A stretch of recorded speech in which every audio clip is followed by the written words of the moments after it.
Hello students, welcome back to my YouTube channel class 10th champion. आज आपका पहला lecture है, पहला चैप्टर है जिसका नाम है रासायनिक अभिक्रियाएं एवं समीकरण। ठीक, जिसमें कुछ चीजों को हम पढ़ चुके हैं, जैसे कि इसके परिचय के बारे में लोग जाने हैं कि रासायनिक अभिक्रिया क्या होती है, ठीक है, उसके समीकरण कैसे कार्य करते हैं। इसमें हमने आपको बताया है कि एक तरीके से ये दो प्रकार से कार्य करते हैं, एक भौतिक परिवर्तन और एक रासायनिक परिवर्तन। ठीक, और इन दोनों परिवर्तनों में एक नियम जरूर कॉमन का रहता है, ठीक है, जो कार्य करता है आइंस्टीन के समीकरण पर, ठीक है, E बराबर mc स्क्वायर पर, ठीक है, जिसमें आपका रासायनिक और भौतिक दोनों तरीके से कार्य करता है। अब बताता है कि भौतिक परिवर्तन वो होता है, ठीक है, जो एक तरीके से चालकता, घनत्व और इन सब चीजों पर कार्य करता है। रासायनिक परिवर्तन वो चीजें होती हैं, ठीक है, जिस पर इस तरीके से कार्य होता है। किस तरीके से? जैसे आपका क्या हो गया, जैसे आपका होगा किसी कोई एक या एक से अधिक, ठीक है, दो या दो से अधिक तत्वों का एक साथ मिलना और एक नया उत्पाद बनना। ठीक है, जैसे ऐसे समझिए, जैसे हाइड्रोजन का ऑक्सीजन के साथ मिलना, पानी का निर्माण होना। ठीक है, लेकिन यहाँ ये बताया जाता है कि एक अनुपात में कार्य करेगा, हाइड्रोजन की संख्या 2 तो ऑक्सीजन की संख्या 1 रहेगी, ये ध्यान रखिएगा। ठीक, तो ये होगा इसका रासायनिक परिवर्तन। ठीक है, तो इस तरीके से हम लोग समझे भौतिक और रासायनिक परिवर्तन के बारे में। ठीक, अब आगे हम लोग आज शुरू करेंगे रासायनिक अभिक्रियाओं के बारे में कि रासायनिक अभिक्रिया किस तरीके से कार्य करती है। ठीक, तो चलिए हेडिंग डालिए पहला, रासायनिक अभिक्रियाएं।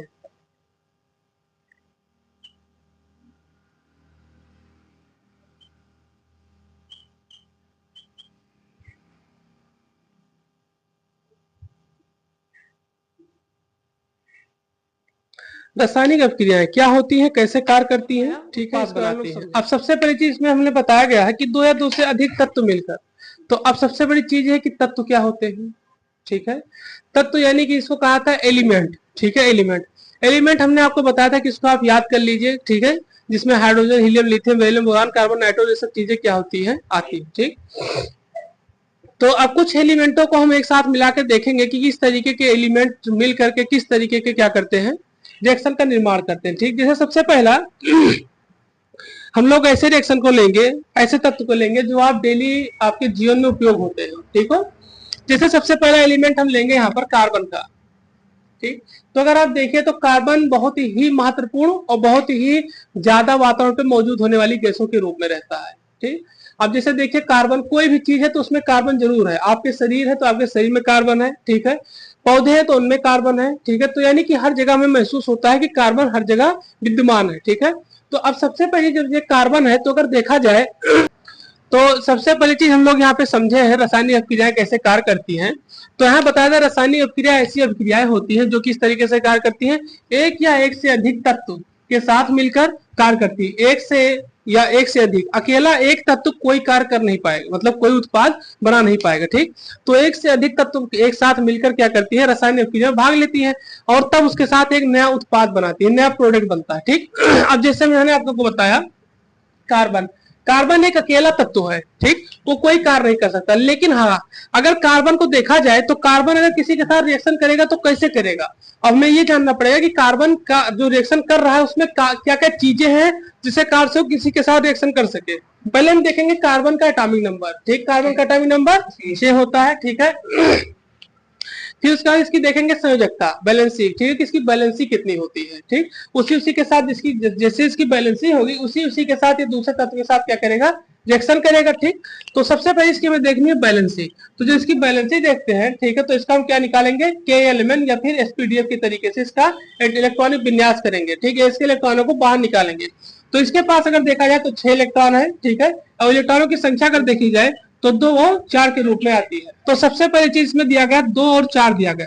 तो अगर देखा जाए तो अगर हम इसके अनुसार देखें 2 और 8 के अनुसार, तो यहाँ आपको कितने इलेक्ट्रॉन की कमी है, 4 इलेक्ट्रॉनों की कमी। यानी कि हमें जो ये K कोष है, ये L कोष है, ये K कोष है, ये L कोष है। ठीक है, तो अगर देखा जाए तो यहाँ पे L कोष में कितने इलेक्ट्रॉन होते हैं, 8, और है कितनी, 4, यानी कि 8 - 4, 4 इलेक्ट्रॉन की क्या है यहाँ पर कमी है। तो अब ये कार्बन उन्हीं के साथ रिएक्शन करेगा जो 4 इलेक्ट्रॉन क्या करे, इसको दे सके, जिससे 4 इलेक्ट्रॉन ले सके। ठीक है, उसी के साथ कार्बन क्या करेगा, रिएक्शन करेगा। तो अब अगर देखा जाए हम लोग अगर इसको देखें तो इसमें ऐसी व्यवस्था सिर्फ उसी के पास है जिसके पास शुरू में 2 इलेक्ट्रॉनों की कमी हो, 2 इलेक्ट्रॉनों की क्या हो, कमी हो। ये ध्यान रखिएगा कि जब किसी के साथ रिएक्शन करेगा तो ये 4 के ऊपर के साथ रिएक्शन नहीं करेगा।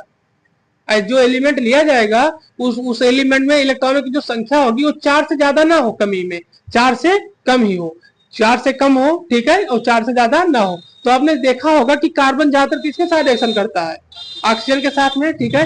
तो अगर हम लोग देखें ऑक्सीजन को यहाँ पर,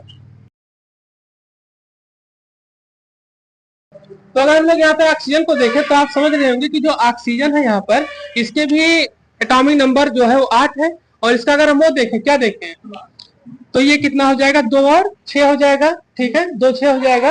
और यहाँ पर होता कितना है, 8 इलेक्ट्रॉन होते हैं, ठीक। यहाँ पर आपके 8 इलेक्ट्रॉन होते हैं, यहाँ पर 6 इलेक्ट्रॉन है, तो कितने इलेक्ट्रॉन की कमी हो गई, 2 इलेक्ट्रॉनों की, ठीक। तो अब ऑक्सीजन के पास कितने इलेक्ट्रॉन की कमी है, 2, और कार्बन के पास है 4। तो ध्यान रखिएगा, अभी आपको हम बता रहे हैं कि 4 इलेक्ट्रॉनों की कमी है, तो कभी भी कार्बन 4 इलेक्ट्रॉनों से ज्यादा के साथ रिएक्शन नहीं करेगा, इनके कम के साथ ही क्या करेगा, ये रिएक्शन करेगा, ठीक। तो अब हमें यहाँ पता चला कि ऑक्सीजन के साथ अगर इसका रिएक्शन करते हैं, ठीक है, तो हमें कितना ऑक्सीजन लेना पड़ेगा, हाइड्रोजन के साथ करते हैं तो कितना हाइड्रोजन लेना पड़ेगा, इस तरीके से इसका हम क्या करेंगे, रिएक्शन करेंगे, ठीक है। अब यहाँ तक कुछ समझ में ना हो तो बताएं, नहीं तो फिर आगे बढ़े। कि कार्बन जो है, ठीक है, इसके अगर इलेक्ट्रॉनिक विन्यास को देखा जाए तो 4 इलेक्ट्रॉनों की क्या है, कमी है। उसी तरीके से ऑक्सीजन को हमने देखा, ठीक है, तो ऑक्सीजन के साथ इसका रिएक्शन करेंगे तो ऑक्सीजन के पास कितने, 2 इलेक्ट्रॉनों की क्या है, कमी है, ठीक है। यहाँ पर 4 है, यहाँ पर 2 है, तो 4 ज्यादा है कि 2 ज्यादा है, 4, ठीक है। तो अब इसके साथ इसका क्या कर सकते हैं, हम रिएक्शन कर सकते हैं। तो जब ये रिएक्शन करेगा यहाँ पर तो क्या बनकर तैयार होगा, CO। ये आपका पहला उत्पाद तैयार हो गया। यहाँ पर अगर आप देखिए तो 2 एलिमेंट दिए गए हैं, एक है कार्बन, एक है ऑक्सीजन, और इसके साथ जब रिएक्शन हो तो क्या तैयार हो गया, CO, और इसको कहा क्या जाता है, कार्बन मोनोऑक्साइड। इसी तरीके से अगर यहाँ पर C है, यहाँ पर O2 लिया गया है, तो अब ये रिएक्शन बनेगा तो क्या बनेगा, CO2, यानी कि कार्बन डाइऑक्साइड। अब यहाँ एक चीज और समझिए कि बना कैसे। अभी हमने आपको बताया कि कार्बन के पास इलेक्ट्रॉनों की संख्या 4 है, तो ये 4 से ज्यादा इलेक्ट्रॉनों को क्या कर सकता है, 4 से ज्यादा इलेक्ट्रॉनों को नहीं लेगा, उनसे कम के साथ ही रिएक्शन करेगा। और ऑक्सीजन के पास कितने इलेक्ट्रॉन की कमी रही, 2, तो यहाँ पे कितने ऑक्सीजन है, 2 ऑक्सीजन है कि नहीं है, एक O2 लिखा है तो ये 2 ऑक्सीजन हो गए, तो 2 इसके और 2 इसके, तो 2 2 कितना हो गया, 4। तो कार्बन यहाँ पे कितना हो गया, 4 इसका भी 4 इसका भी, रिएक्शन करके क्या बना दिया, CO2। इसको कहा जाता है कार्बन डाइऑक्साइड, इसको क्या कहा जाता है, कार्बन मोनोऑक्साइड। तो इस तरीके से रिएक्शन कार्य करता है। अब एक रिएक्शन हम आपको बता रहे हैं हाइड्रोजन के साथ में कार्बन का। तो अभी हमें पता चला है कि कार्बन के पास इलेक्ट्रॉनों की संख्या में 4 की कमी रहती है। तो अगर हमें हाइड्रोजन के साथ उसका रिएक्शन करना है तो कितना हाइड्रोजन हमें लेना पड़ेगा, तो यहाँ पे लेना पड़ेगा हमें 4 हाइड्रोजन। कितना लेना पड़ेगा, 4 हाइड्रोजन, ठीक है। और जब 4 हाइड्रोजन यहाँ पे लेंगे तो क्या तैयार हो जाएगा हमारा, CH4। और CH4 को क्या कहा जाता है, मेथेन, ठीक है, मेथेन। और इसको कहा था मार्स गैस। 2024 में ये 1 नंबर के हाई स्कूल में पूछा गया था कि CH4 को, ठीक है, मार्स गैस किसे कहा जाता है। तो नीचे दिया था CH4, C2H6, CH3 और C2H5OH, ठीक है। तो उसमें ध्यान रखिएगा कि इस बार पूछा जाए तो आप इसको बताइएगा, ठीक है, कि मार्स गैस भी इसे कहते हैं। चलो नोट करो तो फिर आगे बढ़े। चैनल को लाइक करें, शेयर करें, सब्सक्राइब और फॉलो करें।